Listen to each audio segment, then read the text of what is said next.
কলকাতা থেকে খুব কাছাকাছি পাহাড় এবং জঙ্গলে ঘেরা এই ছোট পাহাড়ি শহরটির নাম কেওনঝড়। পশ্চিমবঙ্গের পড়োশী রাজ্য ওড়িশার উত্তরে এই জেলাটি অবস্থিত, যেটা কিন্তু মূলত খনিজ উৎপাদনের জন্য প্রসিদ্ধ হলেও পশ্চিমবঙ্গবাসীদের কাছে কিন্তু এটা একটা দারুণ উইকেন্ড ডেস্টিনেশন। আপনারাও যদি চান এই মালভূমির মধ্যে দুদিনে নিরিবিলি ছুটি কাটাতে চান, তাহলে কিন্তু আপনাদের আসতেই হবে কেওনঝড়, যেখানে আছে পাহাড়, জলপ্রপাত, নদী এবং ডেন্স ফরেস্টের দারুণ একটা মজা। আর এই সমস্ত মজাগুলো উপভোগ করতে আমরাও কিন্তু চলে গেছিলাম কলকাতা থেকে কেওনঝড় রোড ট্রিপে। আপনারাও যদি রোড ট্রিপে ইন্টারেস্টেড হন এবং আপনারাও যদি নিরিবিলি একটা সময় কাটাতে চান, তাহলে কিন্তু অবশ্যই আসতে পারেন এই কেওনঝড়ে। আজকের এপিসোডটা আমাদের কলকাতা থেকে কেওনঝড় রোড ট্রিপ। তো টাইম এখন 5:16 আর আমরা কিন্তু আমাদের যাত্রা শুরু করছি এখন।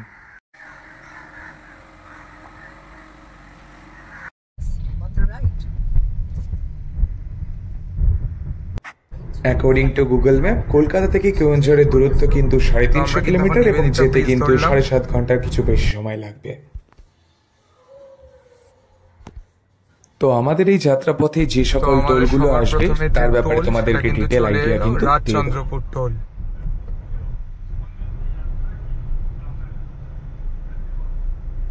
তো এটাই কিন্তু আমাদের সর্বপ্রথম টোল, যেখানে কিন্তু আমাদের গাড়ি পিছু লাগলো। তো আমরা কিন্তু খড়গপুর রোডটা ধরলাম, ডান দিক দিয়ে চলে আছে দিল্লি রোড, আমরা কিন্তু খড়গপুর রোডটা ধরেছি। হ্যাঁ, খড়গপুর রোড হয়ে আমরা কিন্তু সোজা কলকাতা বম্বে রোড যেটা আছে সেই এশিয়ান হাইওয়েটা কিন্তু ধরবো। এখন ঘড়িতে বাজে 5:56 আর প্রায় 15 থেকে 20 মিনিট হয়ে গেল। দেখো পুরো যে এশিয়ান হাইওয়ে রোডটা পুরো কিন্তু লরিতে আটকে গেছে পুরো রাস্তাটা।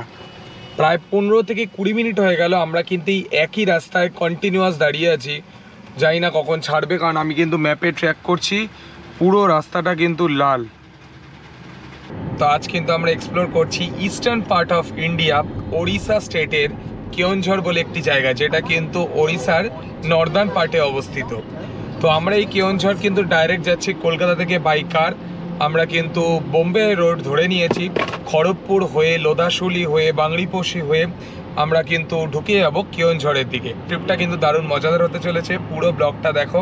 এবং এই পুরো ব্লগটা যদি দেখো তাহলে কিন্তু তোমরা বুঝে যাবে যে তোমরাও যদি রোড ট্রিপে ইন্টারেস্টেড থাকো, কলকাতা থেকে কেওনঝড় তোমরা কিভাবে পৌঁছাবে।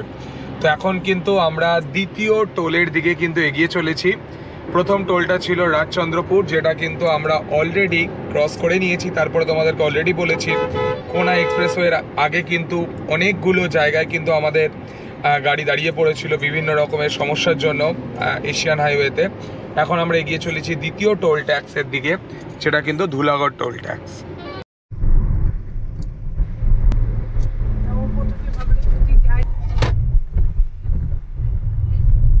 তো এই দ্বিতীয় টোলের নাম কিন্তু ধুলাগড় টোল এবং এখানে লাগলো 130 টাকা। তাই জন্য দেখতেই পাচ্ছ এখানে কিন্তু হালকা একটু জ্যাম তোমরা দেখতে পাবে, যেহেতু উলুবেড়িয়া মোড়ে এসছি। আর জায়গাটার নাম কিন্তু নিম দিঘি। তো এখন বাজে 6:35 আর আমরা কিন্তু উলুবেড়িয়া অনেকক্ষণ আগে ক্রস করে গেছি, প্রায় 4-5 মিনিট আগে। আর এখন কিন্তু আমরা এগিয়ে চলেছি টুয়ার্ডস কোলাঘাট। তো এখন কিন্তু আছি আমরা কোলাঘাট ব্রিজে, আর নিচে কিন্তু রূপনারায়ণ নদী, আর ওই দিক দিয়ে কিন্তু রেল ব্রিজটাও আমরা দেখতে পেলাম। তো আমরা কিন্তু প্রায় কোলাঘাট চলে এসেছি, আর এখন ঘড়িতে বাজে সকাল 6:50।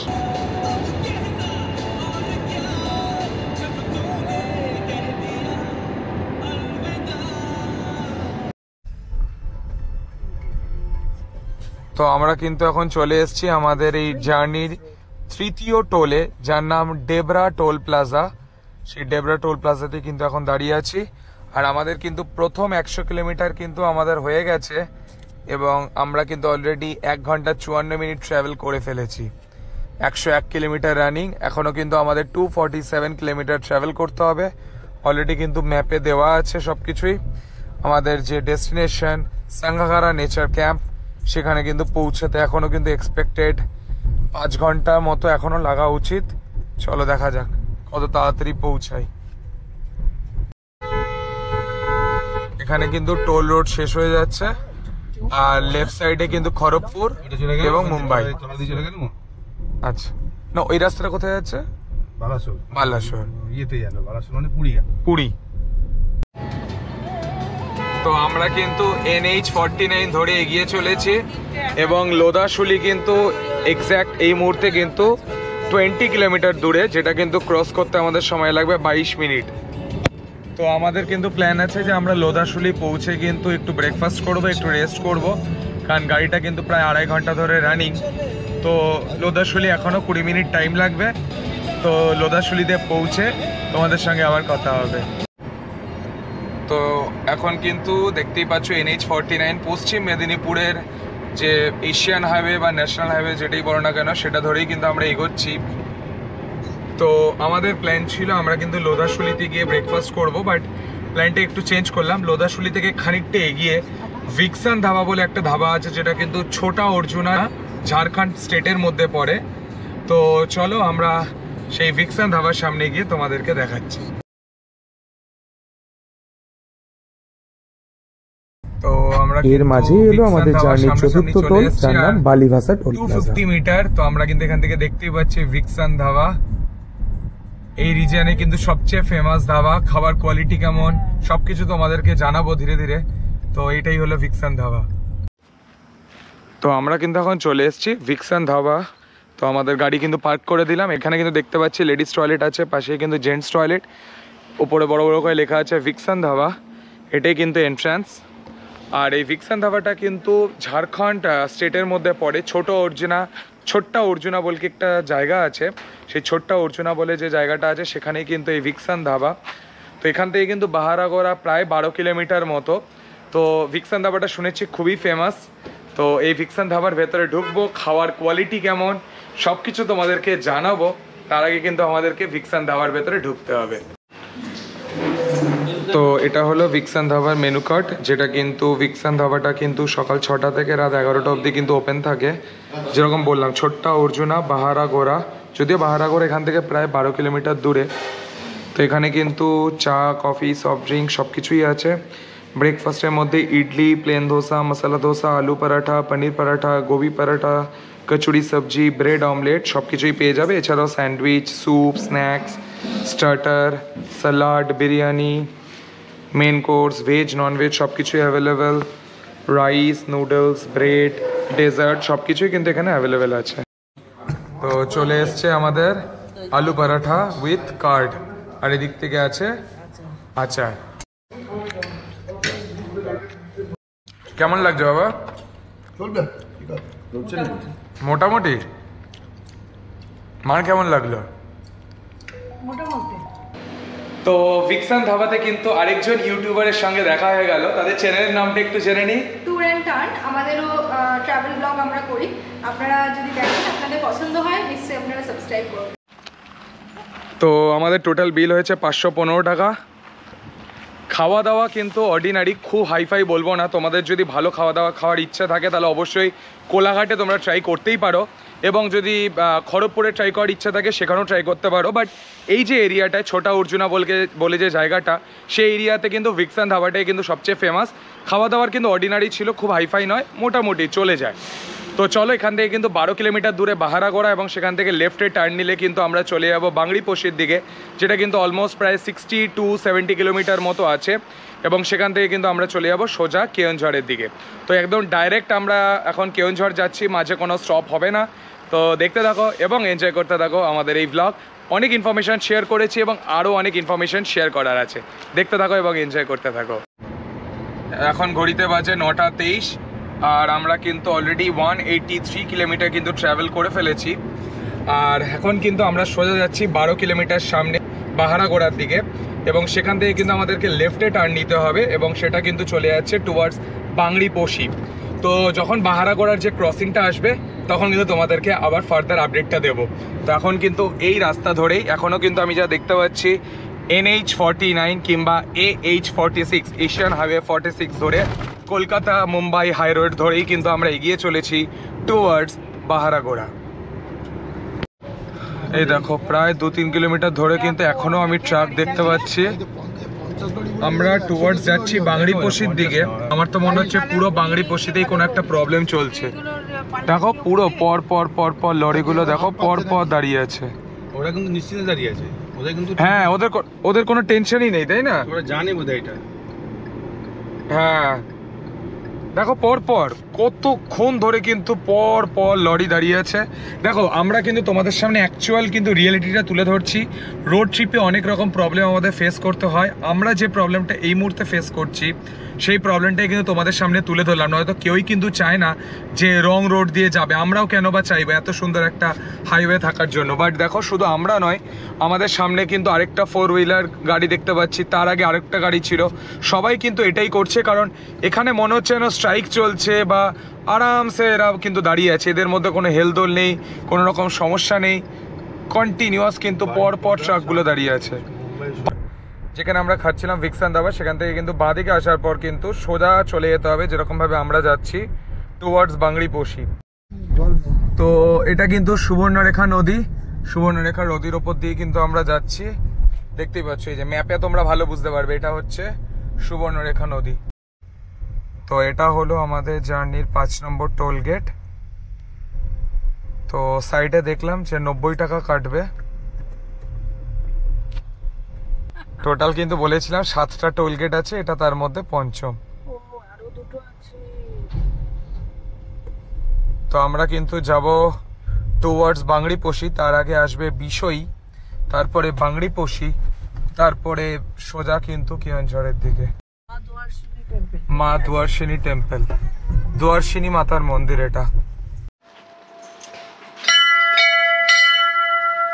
তো এটাই হলো দুয়ারসিনী মাতার মন্দির। আমরা কিন্তু এদিক দিয়ে এসছিলাম, এখন কিন্তু সোজা এদিক বরাবর যাব। আর এই দুয়ারসিনী মাতার মন্দিরটাকে কিন্তু বলা হয় ইস্টার্ন ঘাটের শুরু বা ইস্টার্ন ঘাটের দরজা। তো তোমরা কিন্তু অবশ্যই যদি এই রাস্তার উপর দিয়ে যদি ট্রাভেল করো, অবশ্যই একবার ঘুরে যাও। অবশ্যই তোমরা যদি কেওনঝড় যাও, আর কোনো কিন্তু ওয়ে আউট নেই, এই রাস্তা দিয়েই কিন্তু তোমাদেরকে যেতে হবে এবং মাঝপথে পড়বে দুয়ারসিনী মাতার মন্দির। তো চলো দুয়ারসিনী মাতার মন্দিরকে বাই বাই বলে সোজা এবার আমরা এগিয়ে চলেছি টুয়ার্ডস কেওনঝড়। এখানে কিন্তু পরপর প্রচুর বাঁদর। আচ্ছা তোমাদেরকে একটা আপডেট দিয়ে রাখা ভালো, এই দুয়ারসিনী মাতার মন্দিরের পর থেকে কিন্তু রাস্তা প্রচণ্ড বাজে। তোমাদেরকে দেখালাম একটা জায়গায় প্রচুর বাঁদর দেখতে পেলাম, কিন্তু একবার রাস্তাটা দেখো, পুরো ভাঙা চড়া রাস্তা।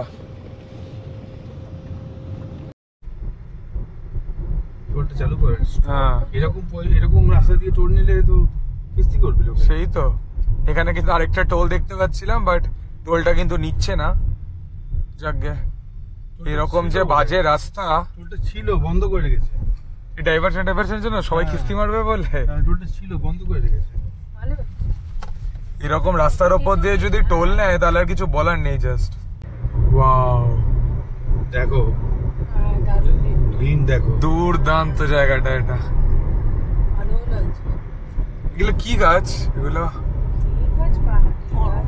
পাহাড়ি গাছ কিছু হবে, বাট দুর্দান্ত। একে বেঁকে রাস্তাটা চলছে।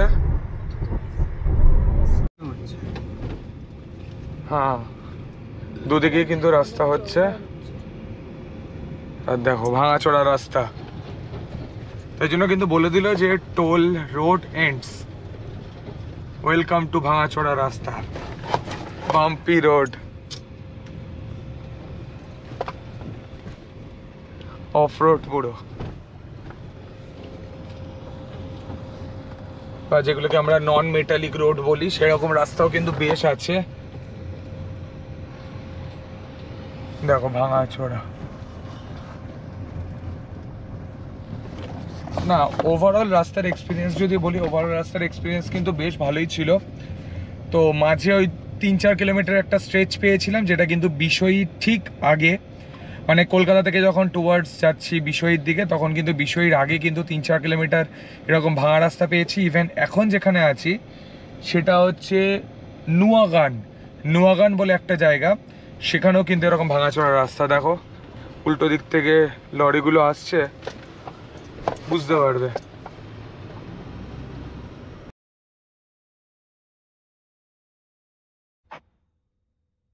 তো এরকম ভালো মন্দ রাস্তা অতিক্রম করে কিন্তু আমরা ফাইনালি চলে এসেছি এখন যোশীপুর। এটা কিন্তু একটা টাউন এরিয়া, এবং এই সোজা রাস্তা ধরে কিন্তু আমরা এগিয়ে চলেছি বলে একটা জায়গায়। উল্টো দিকে দেখতে পাচ্ছি একটা ধাবা আছে, পাপু ধাবা। তো সেখানে কিন্তু আমরা একটু ওয়েট করব, চাটা খাবো। আমরা কিন্তু ঘর থেকে চাটা বানিয়ে এনেছি, তো খানিকক্ষণ ওয়েট করব। আর এখান থেকে কিন্তু 75 কিলোমিটার দেখাচ্ছে ম্যাপে, এখান থেকে 75 কিলোমিটার দূরেই কিন্তু কেওনঝড়ের সাঙ্গাহারা নেচার ক্যাম্প। তো 75 কিলোমিটার এরপর কিন্তু টানা যাব, কোনো রকম রেস্ট নেওয়ার কোনো ব্যাপার নেই। চা বাড়ি থেকে আনা হয়েছিল, সেটাই একটু খাওয়া দাওয়া হবে। সবাই কিন্তু এখানে বসে পড়েছে, এখানে কিন্তু বেঞ্চও আছে ঠেকের মতো। তো এখানেই কিন্তু 5-10 মিনিট টাইম কাটিয়ে সোজা আবার এই রাস্তা ধরে এগিয়ে যাব। তো আর কিন্তু সানাঘাগরা নেচার ক্যাম্প, যেটা কিন্তু আজকে আমাদের ডেস্টিনেশন, সেখানে পৌঁছাতে কিন্তু এখনো টাইম লাগবে 41 মিনিট। 30 কিলোমিটার মতো বাকি আছে। তো এই হচ্ছে গিয়ে স্ট্যাটিস্টিক। তো এটা কিন্তু আমাদের রুটের কেওনঝড়ে ঢোকার ঠিক আগে। কেওনঝড় কিন্তু আর 20 কিলোমিটার, তার আগে কিন্তু 6 নম্বর টোলটা দিলাম এবং তার কিন্তু চার্জ ছিল 100 রুপিস।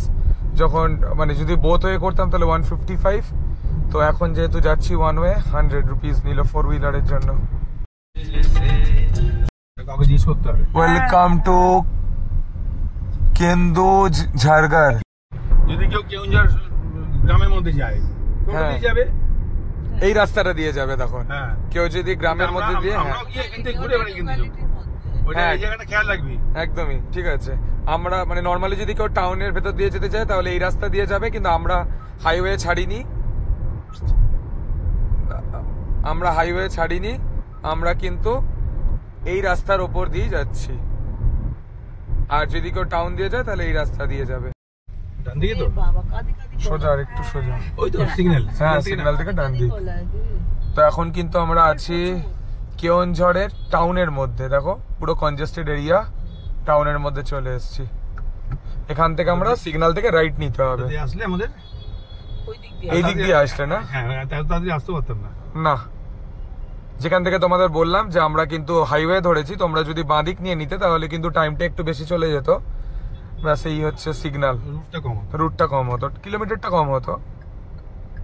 কোন দিকে যাবো? লেফট। চলে এসছি কেন্দুঝাড়গড় মানে কেওনঝড়।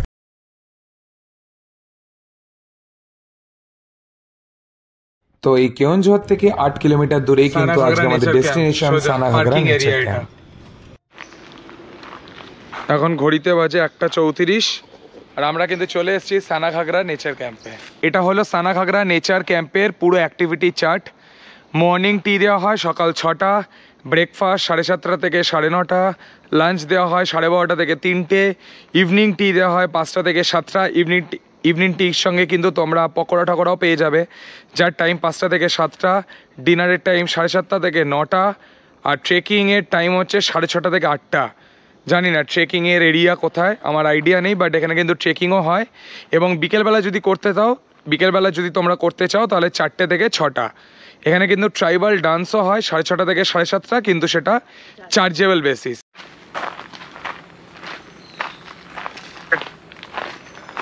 তো দীর্ঘ 8 ঘন্টার লম্বা জার্নি ছিল কলকাতা থেকে কেওনঝড়, এবং আজকের পর্বটা আমরা এখানেই শেষ করছি। পরবর্তী পর্বে তোমাদের সঙ্গে থাকবে এই সম্পূর্ণ সানাঘাগরা নেচার ক্যাম্পের ব্যাপারে বিশদ তথ্য, তার সঙ্গে থাকবে আমাদের রুম ট্যুর। আর আমাদের এই সানাঘাগরা নেচার ক্যাম্পের কাছেই যে সকল টুরিস্ট প্লেসগুলো আছে তার মধ্যে অন্যতম বিখ্যাত জায়গা হলো সানাঘাগরা ওয়াটারফল। এরও একটা ছোট্ট